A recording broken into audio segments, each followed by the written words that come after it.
Le dernier projet napoléonien, qui lui, à l'inverse, n'a été qu'à peine esquissé durant son règne, mais qui peut-être plus que tous les autres va être repris, dont les Parisiens vont peu à peu s'emparer pour en faire une réalisation parfaitement originale et qui est un des points qui marque cette transition entre le XVIIIe et le XIXe siècle, c'est la création du grand cimetière de l'Est parisien. Il faut dire que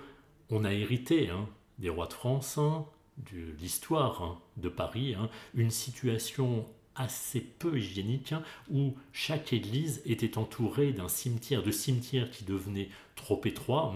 et qui étaient des lieux de développement, de miasmes, d'odeurs assez nauséabondes. Voilà pourquoi, encore une fois, dès la fin du règne de Louis XVI, on prévoit de vider progressivement les cimetières. On va transférer une bonne partie des ossements de ces cimetières parisiens à l'intérieur des anciennes carrières de pierre du sud de la ville qui vont être renommées catacombes. Et pour les remplacer, on décide, aux frontières du Paris de l'époque, de créer trois grands cimetières. Un cimetière du nord, celui de Montmartre, un cimetière du sud, celui de Montparnasse, et enfin, le plus original de tous, dans sa conception, le cimetière de l'Est, celui que l'on va nommer, d'après une ancienne demeure qui s'y trouve, le cimetière du Père-Lachaise. C'est à nouveau Brognard, l'architecte de la Bourse, qui va être chargé de réaliser cette nouveauté. Nouveauté parce que plutôt que des cimetières traditionnels organisés avec des allées bordées de pierres tombales ou de monuments funéraires, on va décider d'un cimetière à la fois inspiré de l'Angleterre, mais aussi de certains cimetières dans l'Est de l'Europe, qui est un cimetière jardin, un cimetière paysager, où il sera tout aussi agréable de visiter ces morts, ces défunts, que d'aller se promener quand il fera beau. C'est en même temps qu'un cimetière, un poumon vert que l'on crée à Paris, à ce moment-là, dans un Paris encore très étroit et qui respire difficilement. Voilà peut-être le premier parc public après les Tuileries et le Luxembourg qui est créé à partir presque ici de rien à la frontière de Paris. Brognard va le dessiner comme il dessinerait un parc de jardin à l'anglaise. C'est-à-dire qu'à la fois on y retrouve l'entrée centrale, ce grand axe nord-sud que vous apercevez ici, qui donne la monumentalité au cimetière comme à toutes les grandes réalisations de l'urbanisme parisien. Et de la même façon, on va traiter ce cimetière-jardin comme un espace urbanisé, entre deux grands axes de circulation, et puis sur cette pente assez marquée qui est le mont Louis, c'était le nom de cette petite colline parisienne, eh bien les allées vont serpenter, s'organiser autour de grands ronds-points qui à terme, on l'imagine, permettront d'inhumer au cœur de ces ronds-points de grands hommes de l'État, ce qui sera effectivement le cas pour un certain nombre, et on se perd, on découvre avec une théâtralité toute particulière ce cimetière. Ce qui est fascinant, c'est de se dire que pendant l'Empire, on va avoir bien du mal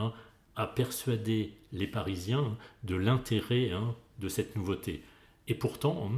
c'est dans ce cimetière qu'à partir de 1817, quand on aura l'idée assez géniale d'y transférer les restes d'Héloïse et d'Abélard, de Molière, de La Fontaine, que petit à petit, au contraire, on cherchera avant tout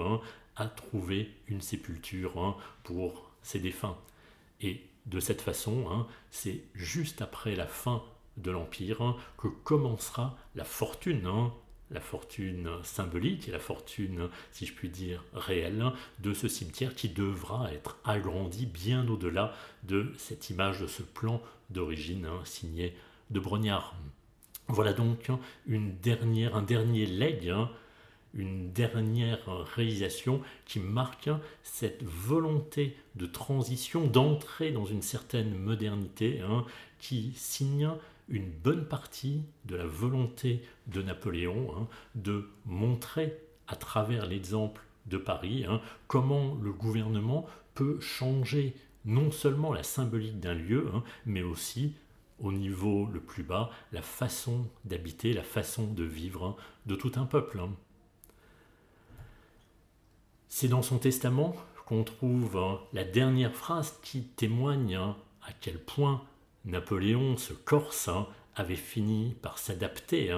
au climat parisien et à en faire sa ville de cœur, sa ville de projection, sa ville pour le futur de sa dynastie.